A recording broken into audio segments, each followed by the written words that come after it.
Hi students, this is Suchiyadatta, SST teacher, and now I am about to teach you the fourth chapter of Civics class 7, and the name of the chapter is Growing Up as Boys and Girls. This is a very interesting chapter in which you are going to analyze if at all there is a difference between the upbringing of girls and boys.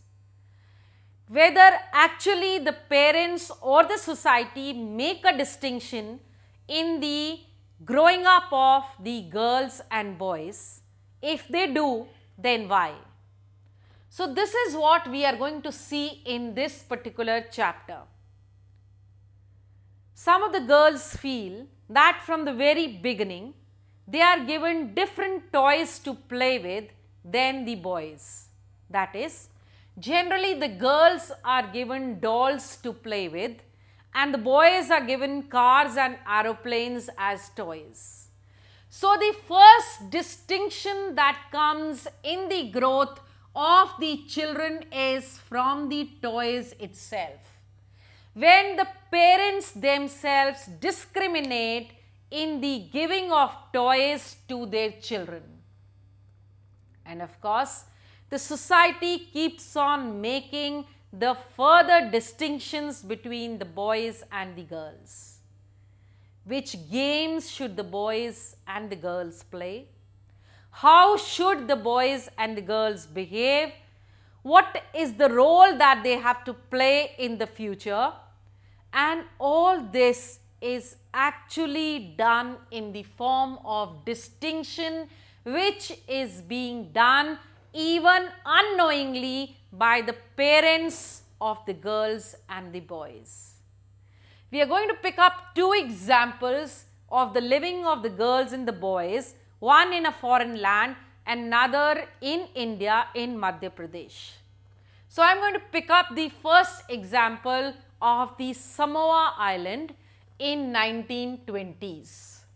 This Samoa island is in fact in the southern part of the Pacific region.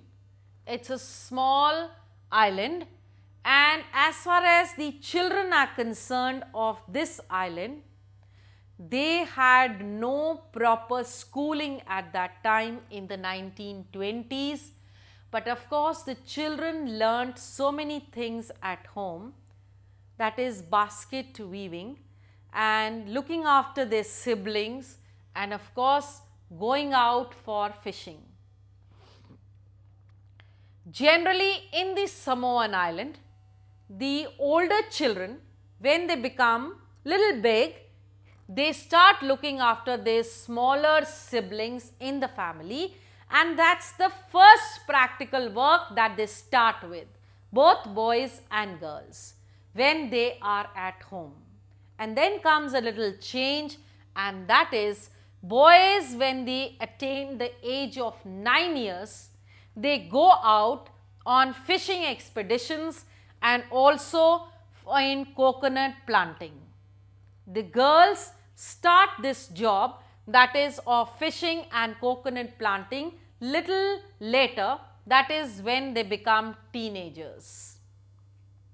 But life is very different, because when the girls become nearly 14 years of age, they gain more independence, and there are special cooking houses where the cooking is generally done by the boys and the girls just help them in preparations. So that was about the living of the children in the Samoan island. I'll be talking about the children of Madhya Pradesh in the next clipping.